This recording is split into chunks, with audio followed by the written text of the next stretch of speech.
ರಾಜ್ಯ ಕಾಂಗ್ರೆಸ್ನಲ್ಲಿ ಕಳೆದ ಕೆಲವು ತಿಂಗಳುಗಳಿಂದ ನಡೀತಾ ಇರುವಂತಹ ಪವರ್ ಶೇರಿಂಗ್ ವಾರ್ನಲ್ಲಿ ಸ್ಫೋಟಕ ಅಪ್ಡೇಟ್ ಸಿಗ್ತಾ ಇದೆ.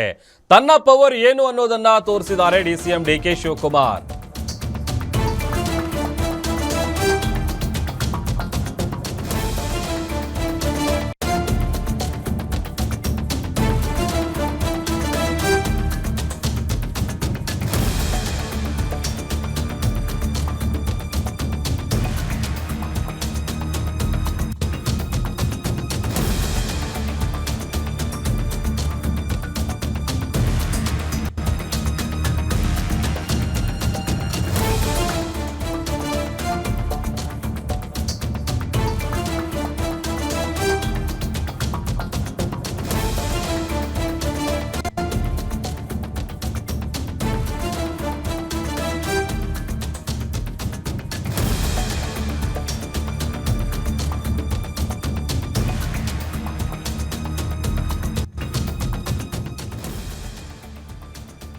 ರಾಜ್ಯ ಕಾಂಗ್ರೆಸ್ನಲ್ಲಿ ಕಳೆದ ಕೆಲವು ತಿಂಗಳುಗಳಿಂದ ನಡೀತಾ ಇರುವಂತಹ ಪವರ್ ಶೇರಿಂಗ್ ಫೈಟ್ ಏನಿದೆ ಅದು ಸ್ಫೋಟಕ ಅಪ್ಡೇಟ್ ಸಿಗ್ತಾ ಇದೆ.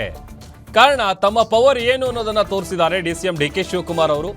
ಬೆಳಗಾವಿಯಲ್ಲಿ ಡಿಕೆ ಶಿವಕುಮಾರ್ ಅವರು ಡಿನ್ನರ್ ಮೀಟಿಂಗ್ ಮಾಡಿದ್ದಾರೆ. ಡಿಕೆಶಿ ಪರವಾಗಿ ಬರೋಬ್ಬರಿ 45ಕ್ಕೂ ಹೆಚ್ಚು ಮಂದಿ ಸಭೆಗೆ ಹಾಜರಾಗಿದ್ದಾರೆ.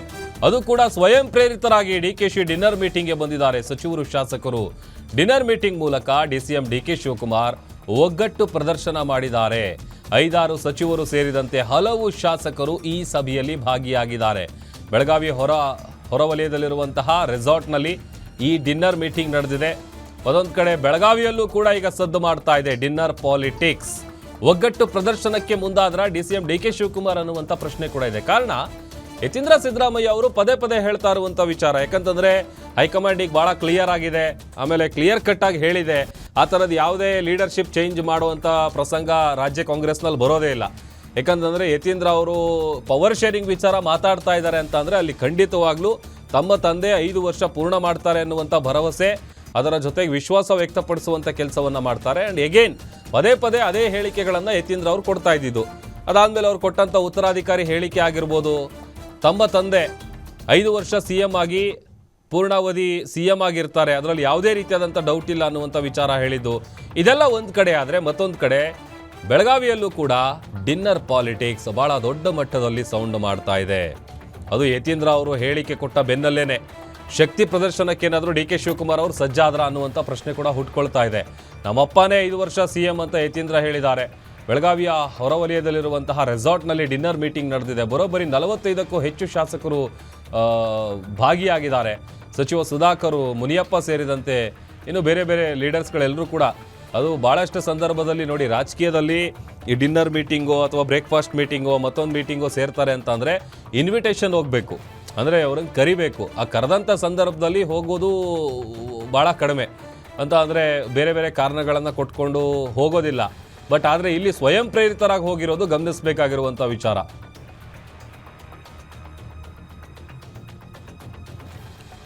ಮತ್ತಷ್ಟು ಡೀಟೇಲ್ಸ್ ಕೊಡ್ತಾರೆ ನಮ್ಮ ಪೊಲಿಟಿಕಲ್ ರಿಪೋರ್ಟರ್ ದುರ್ಗೇಶ್ ನಾಯ್ಕ್ ದೂರವಾಣಿ ಸಂಪರ್ಕದಲ್ಲಿ ಜಾಯ್ನ್ ಆಗಿದ್ದಾರೆ. ದುರ್ಗೇಶ್, ಒಂದು ಕಡೆ ಪವರ್ ಶೇರಿಂಗ್ ವಿಚಾರ ಬಂದಂಥ ಸಂದರ್ಭದಲ್ಲಿ ಯತೀಂದ್ರ ಅವರು ಕೊಡುವಂಥ ಸ್ಟೇಟ್ಮೆಂಟು ಭಾಳ ಚರ್ಚೆ ಗ್ರಾಸ ಆಗುತ್ತೆ. ಆ ಹೇಳಿಕೆಯ ಬೆನ್ನಲ್ಲೇನೆ ಈ ಡಿನ್ನರ್ ಮೀಟಿಂಗ್ ನಡೆದಿದೆಯಲ್ಲ, ಏನು ಸೀಕ್ರೆಟ್ ಇದು? ಎಸ್ ಪ್ರಭು, ಇವತ್ತು ಸಚಿವ ಸಂಪುಟ ಸಭೆ ನಂತರ ಡಿಸಿಎಂ ಡಿಕೆ ಶಿವಕುಮಾರ್ ಅವರು ಕೆಲವೊಂದಿಷ್ಟು ಶಾಸಕರಿಗೆ ಸಚಿವರಿಗೆ ಔತಣ ಕೊಟ್ಟರನ್ನ ಆಯೋಜಿಸಿರುವಂಥದ್ದು ಬೆಳಗಾವಿಯ ಹೊರವಲಯದಿರುವಂತಹ ಫಾರ್ಮ್ ಹೌಸ್ ನಲ್ಲಿ ಈ ಒಂದು ಡಿನ್ನರ್ ಮೀಟಿಂಗ್ ಮಾಡಿರುವಂತದ್ದು. ಯಾಕಂದ್ರೆ ಯತೀಂದ್ರ ಸಿದ್ದರಾಮಯ್ಯ, CM ಸಿದ್ದರಾಮಯ್ಯ ಅವರು ಒಟ್ಟಿಗೆ ಸಾಕಷ್ಟು ಸಭೆಗಳನ್ನ ಮಾಡ್ತಿದ್ದಾರೆ ಅನ್ನುವಂಥದ್ದು ಬಹಳ ಚರ್ಚೆ ಆಗ್ತಾ ಇತ್ತು. ಅದ್ರ ಜೊತೆಗೆ CM ಸಿದ್ದರಾಮಯ್ಯ 5 ವರ್ಷ CM ಆಗಿರ್ತಾರೆ ಅನ್ನೋ ವಿಚಾರಕ್ಕೆ ಯತೀಂದ್ರ ಸಿದ್ದರಾಮಯ್ಯ ಪದೇ ಪದೇ ಹೇಳಿಕೆಗಳನ್ನ ನೀಡುತ್ತಿದ್ದಾರೆ. ಅದ್ರ ಜೊತೆಗೆ ಓಟ್ ಸೇರಿ ಹೋರಾಟಕ್ಕೆ ಸಂಬಂಧಪಟ್ಟಂತೆ DCM DK Shivakumar, CM Siddaramaiah Delhi ಪ್ರವಾಸವನ್ನ ಕೈಗೊಳ್ತಿದ್ದಾರೆ. ಆ ಒಂದು ವಿಚಾರಕ್ಕೆ ಸಂಬಂಧಪಟ್ಟಂತೆ ಆ ಸಂದರ್ಭದಲ್ಲಿ ಯಾವುದೇ ರೀತಿಯ ನಿರ್ಧಾರ ಆದ್ರೆ ಅದಕ್ಕೆ ನಾವು ಯಾವ ರೀತಿ ಸ್ಪಂದನೆ ಮಾಡಬೇಕು, ಜೊತೆಗೆ ಯಾವ ರೀತಿ ನಿರ್ಧಾರ ತೆಗೆದುಕೊಳ್ಬೇಕು, ಮುಂದೆ ಹೈಕಮಾಂಡ್ ಯಾವ ರೀತಿ ನಿರ್ಧಾರ ತೀರ್ಮಾನ ತೆಗೆದುಕೊಳ್ಳುತ್ತೆ, ಅದಕ್ಕೆ ಯಾವ ರೀತಿ ರಿಯಾಕ್ಟ್ ಮಾಡಬೇಕು ಅನ್ನೋ ನಿಟ್ಟಿನಲ್ಲಿ ಇವತ್ತು ಡಿಸಿಎಂ ಡಿಕೆ ಶಿವಕುಮಾರ್ ಅವರು ಒಂದಿಷ್ಟು ಸಚಿವರ ಜೊತೆಗೆ ಮತ್ತು ಶಾಸಕರ ಜೊತೆಗೆ ತಮ್ಮ ಒಂದು ಶಕ್ತಿ ಪ್ರದರ್ಶನ ಮಾಡೋದಕ್ಕೆ ಡಿನ್ನರ್ ಮೀಟಿಂಗ್ ಅನ್ನ ಕರೆದಿರುವಂತದ್ದು. ಆ ಒಂದು ಡಿನ್ನರ್ ಮೀಟಿಂಗ್ ನಲ್ಲಿ ರಾಜ್ಯ ರಾಜಕೀಯದಲ್ಲಿ ಆಗ್ತಿರುವಂತಹ ಬದಲಾವಣೆ ಮತ್ತು ಒಂದಿಷ್ಟು ಮುಂದಿನ ನಿರ್ಧಾರಗಳ ಬಗ್ಗೆ ಬೆಳಗಾವಿ ಅಧಿವೇಶನ ಮುಗಿದ ಬಳಿಕ DCM DK ಶಿವಕುಮಾರ್ ಅವರಿಗೆ ಅವಕಾಶವನ್ನ ಮಾಡಿಕೊಡ್ತಾರೆ ಅನ್ನುವಂತ ಮಾತುಗಳು ಕೇಳಿ ಬರ್ತಾ ಇದೆ. ಹೀಗಾಗಿ DCM DK ಶಿವಕುಮಾರ್ ಅವರ ಪರ ನಾವೆಲ್ಲರೂ ಇದ್ದೇವೆ ಅನ್ನುವಂತ ಸಂದೇಶವನ್ನ ಕೊಡ್ಬೇಕು ಅನ್ನೋ ನಿಟ್ಟಿನಲ್ಲಿ ಸಾಕಷ್ಟು ಸಚಿವರು ಮತ್ತು ಶಾಸಕರು ಈ ಒಂದು ಡಿನ್ನರ್ ಮೀಟಿಂಗ್ ನಲ್ಲಿ ಭಾಗಿಯಾಗಿದ್ದಾರೆ.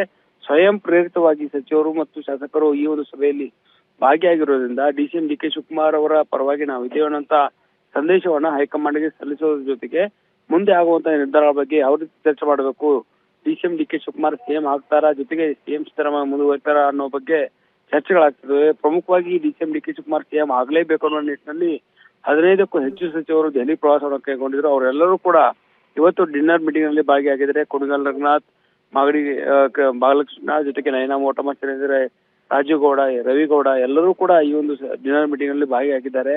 ನಮಗೆ ಒಂದು ಕ್ಲಾರಿಟಿ ಸಿಗ್ತಾ ಇಲ್ಲ ಅನ್ನುವಂತ ಹೇಳಿ ಸಚಿವ ಸಂಪುಟ ಸಭೆಯಲ್ಲೂ ಕೂಡ ಈ ವಿಚಾರ ಚರ್ಚೆ ಆಗಿದೆ. ಜೊತೆಗೆ ಅಧಿವೇಶನ ಸಂದರ್ಭದಲ್ಲೂ ಕೂಡ ನಾಯಕತ್ವದ ಪಾಲಿಟಿಕ್ಸ್ ಬಗ್ಗೆ ಚರ್ಚೆ ಆಗ್ತಾ ಇದೆ.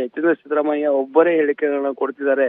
ಅವರ ಒಂದು ಹೇಳಿಕೆಗೆ ಸಂಬಂಧಪಟ್ಟಂತೆ ನೀವು ಯಾವ ರೀತಿ ರಿಯಾಕ್ಟ್ ಮಾಡಬೇಕು, ಮುಂದೆ ಯಾವ ರೀತಿ ನಿರ್ಧಾರಗಳು ಆದ್ರೆ ಯಾವ ರೀತಿ ಸ್ಪಂದನೆ ಮಾಡಬೇಕು ಅನ್ನೋ ನಿಟ್ಟಿನಲ್ಲಿ ಕೂಡ ಇವತ್ತು ಡಿನ್ನರ್ ಮೀಟಿಂಗ್ ನೆಪದಲ್ಲಿ ಇವತ್ತು ಚರ್ಚೆ ಮಾಡೋದಕ್ಕೆ DCM DK ಶಿವಕುಮಾರ್ ಮುಂದಾಗಿರುವಂತದ್ದು. ನಾಳೆ ಬೆಳಗಾವಿ ಅಧಿವೇಶನ ಕೊನೆಗೊಳ್ಳುತ್ತೆ. ಇವತ್ತು ಸಚಿವ ಸಂಪುಟ ಸಭೆಯ ಬಳಿಕ ಸಚಿವರೆಲ್ಲರೂ ಕೂಡ ನೇರವಾಗಿ DCM DK ಶಿವಕುಮಾರ್ ಅವರ ಡಿನ್ನರ್ ಮೀಟಿಂಗ್ ನಲ್ಲಿ ಭಾಗಿಯಾಗಿದ್ದಾರೆ. ಈ ಒಂದು ವಿಚಾರಕ್ಕೆ ಸಂಬಂಧಪಟ್ಟಂತೆ ಹೈಕಮಾಂಡ್ ಯಾವ ರೀತಿ ನಿರ್ಧಾರ ತೆಗೆದುಕೊಳ್ಳುತ್ತೆ, ಡಿಸೆಂಬರ್ 14 ಮತ್ತು 19ರಂದು ದೆಹಲಿ ಪ್ರವಾಸವನ್ನ DCM DK Shivakumar, CM Siddaramaiah ಕೈಗೊಳ್ತಿದ್ದಾರೆ. ಈ ನಿಟ್ಟಿನಲ್ಲಿ ಹೈಕಮಾಂಡ್ ಏನಾದ್ರು ನಿರ್ಧಾರ ಮಾಡಿದ್ರೆ ಒಂದು ಬಲಾಬಲ ಯಾವ ರೀತಿ ಇದೆ, JDS ಬಿಜೆಪಿ ಜೊತೆಗೆ ಕಾಂಗ್ರೆಸ್ ನಲ್ಲೂ ಕೂಡ DCM DK ಶಿವಕುಮಾರ್ಗೆ ಅತ್ಯಾಪ್ತರಾಗಿರುವಂತಹ ಶಾಸಕರಿದ್ದಾರೆ. ಅವರೆಲ್ಲರನ್ನೂ ಕೂಡ ಒಗ್ಗೂಡಿಸಿ ತಮ್ಮ ಒಂದು ಶಕ್ತಿ ಪ್ರದರ್ಶನ ಮಾಡಲೇಬೇಕು ಅನ್ನೋ ನಿಟ್ಟಿನಲ್ಲಿ DK ಶಿವಕುಮಾರ್ ಪಟ್ಟಣ ನಡೆಸಿದ್ದಾರೆ. ಇತ್ತ ಸಿಎಂ ಸಿದ್ದರಾಮಯ್ಯ ಸಿಎಂ ಆಗಿ ಮುಂದುವರಿಬೇಕು ಅನ್ನೋ ನಿಟ್ಟಿನಲ್ಲಿ ಯತೀಂದ್ರ ಸಿದ್ದರಾಮಯ್ಯ ಅವರು ಹೇಳಿಕೆಗಳನ್ನ ಕೊಡ್ತಿದ್ದಾರೆ. ಇದಕ್ಕೆ ಯಾವ ರೀತಿ ನಾವು ಟಕ್ಕರ್ ಕೊಡಬೇಕು, ಜೊತೆಗೆ ಹೈಕಮಾಂಡ್ಗೆ ಯಾವ ರೀತಿ ಬಲವನ್ನ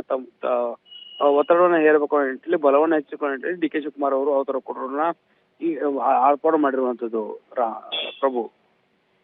ದುರ್ಗೇಶ್, ಈಗ ಮತ್ತೊಂದು ವಿಚಾರ. ಈಗ ಒಂದ್ ಕಡೆ ಸಿಎಂ ಸಿದ್ದರಾಮಯ್ಯ ಅವರು 5 ವರ್ಷ ನಾನೇ ಕಂಪ್ಲೀಟ್ ಮಾಡ್ತೀನಿ ಅಂತೇಳಿ ವಿಶ್ವಾಸ ವ್ಯಕ್ತಪಡಿಸ್ತಾ ಇದ್ದಾರೆ. ಅದಕ್ಕೆ ಯತೀಂದ್ರ ಅವರು ಕೂಡ ಧ್ವನಿಗೂಡಿಸಿದ್ದಾರೆ. ಆಮೇಲೆ ಯತೀಂದ್ರ ಅವ್ರ ಜೊತೆಗೆ ಸಾಲ್ ನಾಯಕರು ಕೂಡ ಅದೇ ತರದ ಹೇಳಿಕೆಗಳನ್ನು ಕೊಡ್ತಾ ಇದ್ರು. ಈ ಡಿನ್ನರ್ ಮೀಟಿಂಗ್ ಈಗ ನಡೆದಿದೆ, ಸದ್ಯ ಈ ಪವರ್ ಶೇರಿಂಗ್ ವಿಚಾರ ಎಲ್ಲಿಗೆ ಬಂದು ನಿಲ್ಬೋದು ಅಂತ? ಖಂಡಿತ ಪ್ರಭು, ಪವರ್ ಶೇರಿಂಗ್ ವಿಚಾರಕ್ಕೆ ಸಂಬಂಧಪಟ್ಟಂತೆ DK ಶಿವಕುಮಾರ್ ಪಟ್ಟಣ ಬಿಡ್ತಾ ಇಲ್ಲ. ಹಠವನ್ನ ಹಿಡಿದುಕೊಂಡು ಹೈಕಮಾಂಡ್ ನಾಯಕರ ಮೇಲೆ ಒತ್ತಡವನ್ನ ಹೇರುವ ಕೆಲಸವನ್ನು ಮಾಡ್ತಿದ್ದಾರೆ. ಸಿಎಂ ಸಿದ್ದರಾಮಯ್ಯ ರಾಹುಲ್ ಗಾಂಧಿ ಅವರನ್ನ ಭೇಟಿ ಮಾಡಿ ಚರ್ಚೆ ಮಾಡಿದ ಬಳಿಕ ಸಚಿವ ಸಂಪುಟ ಪುನರ್ರಚನೆ ಆದ್ರೆ ನಾನು ಸೇಫ್ ಅನ್ನೋ DK ಸಿದ್ದರಾಮಯ್ಯ ಒಂದಿಷ್ಟು ಪತ್ರವನ್ನ ಹೂಡಿದ್ರು. ಆದ್ರೆ DCM DK ಶಿವಕುಮಾರ್ ಹೈಕಮಾಂಡ್ ನಾಯಕರ ಭೇಟಿಗೆ ಮುಂದಾಗ್ತಿರುವಂತದ್ದು. ರಾಹುಲ್ ಗಾಂಧಿ ಅವರ ಭೇಟಿಗೆ ಜೊತೆಗೆ ಸೋನಿಯಾ ಗಾಂಧಿ ಅವರ ಭೇಟಿಗೆ ಅವಕಾಶ ಸಿಕ್ಕರೆ ನನಗೆ ಪವರ್ ಶೇರಿಂಗ್ ಮಾತನ್ನ ನೀವು ಕೊಟ್ಟಿದ್ರಿ, ಆ ಮಾತನ್ನ ಈಡೇರಿಸಿರೋ ನಿಟ್ಟಿನಲ್ಲಿ ಪಟ್ಟಣ ಹಿಡಿದುಕೊಳ್ತಾರೆ. ಹೀಗಾಗಿ ಡಿಸೆಂಬರ್ 14ರಂದು ಮತ್ತು 19ರಂದು 2 ಮಹತ್ವದ ಸಭೆ ನಡೆದಿರುವಂತದ್ದು. ಆ 2 ಸಭೆಗೆ ಸಿಎಂ ಮತ್ತು DCM DK ಶಿವಕುಮಾರ್ ಅವರು ದೆಹಲಿ ಪ್ರವಾಸವನ್ನು ಕೈಗೊಳ್ತಾರೆ. ಆ ಸಂದರ್ಭದಲ್ಲಿ ರಾಜ್ಯದಲ್ಲಿ ಆಗ್ತಿರುವಂತಹ ನಾಯಕತ್ವ ಪಾಲಿಟಿಕ್ಸ್ಗೆ ಒಂದಿಷ್ಟು ತಾರ್ಕಿಕ ಅಂತ್ಯ ಸಿಗುತ್ತೆ ಅನ್ನುವಂತ ಲೆಕ್ಕಾಚಾರದಲ್ಲಿ DCM DK ಶಿವಕುಮಾರ್ ತಮ್ಮ ಪರವಾಗಿರುವಂತಹ ಶಾಸಕರ ಬಲವನ್ನು ಹೆಚ್ಚಿಕೊಳ್ತಿದ್ದಾರೆ. DCM DK ಶಿವಕುಮಾರ್ ವಿರುದ್ಧವಾಗಿ ಸಿಎಂ ಸಿದ್ದರಾಮಯ್ಯ ಮತ್ತು ಯತೀಂದ್ರ ಸಿದ್ದರಾಮಯ್ಯ ಹೇಳಿಕೆಗಳನ್ನ ಕೊಡ್ತಿದ್ದಾರೆ. 5 ವರ್ಷ ಸಿಎಂ ಆಗ್ಲೇಬೇಕು ಅನ್ನೋ ನಿಟ್ಟಿನಲ್ಲಿ CLP ಸಭೆಯಲ್ಲೂ ಕೂಡ ಒಂದಿಷ್ಟು ಚರ್ಚೆ ಆಗಿದೆ. CLP ಸಭೆಯಲ್ಲಿ ಯಾವ ರೀತಿ ಬೆಂಬಲ DCM DK ಶಿವಕುಮಾರ್ಗೆ ಸಿಎಂ ಸಿದ್ದರಾಮಯ್ಯ ಸಿಗುತ್ತೆ ಅನ್ನೋದು ಬಹಳ ಮುಖ್ಯ ಆಗಿತ್ತು. ಹೀಗಾಗಿ ನಾಯಕತ್ವ ಪಾಲಿಟಿಕ್ಸ್ ಬಗ್ಗೆ ಯಾರು ಕೂಡ ಹೇಳಿಕೆಗಳನ್ನ ಕೊಡಬಾರದು ಅನ್ನುವಂತ ಸೂಚನೆಯನ್ನ ಹೈಕಮಾಂಡ್ ನೀಡಿದೆ. ಹೀಗಾಗಿ ಯಾರು ಕೂಡ ಹೇಳಿಕೆಗಳನ್ನ ಕೊಡಬಾರದು ಅಂತ ಸಿಎಂ ಮತ್ತು DCM ಹೇಳಿದ್ದಾರೆ. ಹೀಗಾಗಿ ಹೈಕಮಾಂಡ್ ತೀರ್ಮಾನದ ಮೇಲೆ ಎಲ್ಲವೂ ನಿರ್ಧಾರಗಳು ಆಗುವಂತದ್ದು. ಹೈಕಮಾಂಡ್ ಯಾವಾಗ ನಿರ್ಧಾರವನ್ನು ತೆಗೆದುಕೊಳ್ಳುತ್ತೆ ಅನ್ನೋದು ಬಹಳ ಕುತೂಹಲ ಮೂಡಿಸ್ತಾ ಇದೆ. ಹೀಗಾಗಿ DCM DK ಶಿವಕುಮಾರ್ ತಮ್ಮ ಒಂದು ಬಲವನ್ನ ಹೆಚ್ಚಿಸಿಕೊಳ್ತಾ ಇದ್ದಾರೆ. ಬೆಳಗಾವಿ ಅಧಿವೇಶನ ಆದ ಬಳಿಕ ಈ ಒಂದು ನಿರ್ಧಾರ ಆಗತ್ತಾ ಅನ್ನುವಂತ ಕುತೂಹಲ ಇರುವಂತದ್ದು. ಡಿಸೆಂಬರ್ 14 ಮತ್ತು 19ರ ನಡೆಯುವಂತಹ ಮೀಟಿಂಗ್ಗಳು ಹೈಕಮಾಂಡ್ ಮಟ್ಟದಲ್ಲಿ ಯಾವ ರೀತಿ ಆಗತ್ತೆ ಅನ್ನೋದು ಕುತೂಹಲ ಮೂಡಿಸ್ತಾ ಇದೆ. ಜೊತೆಗೆ DCM DK ಶಿವಕುಮಾರ್ಗೆ ಏನಾದ್ರು ವರದಾನ ಆಗತ್ತಾ, ಸಿಎಂ ಸಿದ್ದರಾಮಯ್ಯ ಅವರನ್ನ ಬದಲಾವಣೆ ಮಾಡ್ಬೇಕು ಅನ್ನೋ ಸೂಚನೆಯನ್ನ ರಾಹುಲ್ ಗಾಂಧಿ, ಸೋನಿಯಾ ಗಾಂಧಿ ಕೊಡ್ತಾರ ಅನ್ನುವಂಥದ್ದು ಬಹಳ ಚರ್ಚೆ ಆಗ್ತಾ ಇದೆ. ಹೀಗಾಗಿ ಈ ಒಂದು 2 ದಿನಗಳ ಮಹತ್ವದ ಮೀಟಿಂಗ್ ಬಳಿಕ ರಾಜ್ಯದಲ್ಲಿ ಬದಲಾವಣೆಯ ಗಾಳಿ ಏನು ಬೀಸ್ತಾ ಇದೆ, ಇದು ವರ್ಕೌಟ್ ಆಗತ್ತಾ ಅನ್ನೋದನ್ನ ಹೈಕಮಾಂಡ್ ನಿರ್ಧಾರ ಮಾಡಬೇಕಾಗತ್ತೆ ಪ್ರಭು. ಓಕೆ, ಥ್ಯಾಂಕ್ ಯು ದುರ್ಗೇಶ್ ನಿಮ್ಮೆಲ್ಲ ಡೀಟೇಲ್ಸ್ಗಾಗಿ.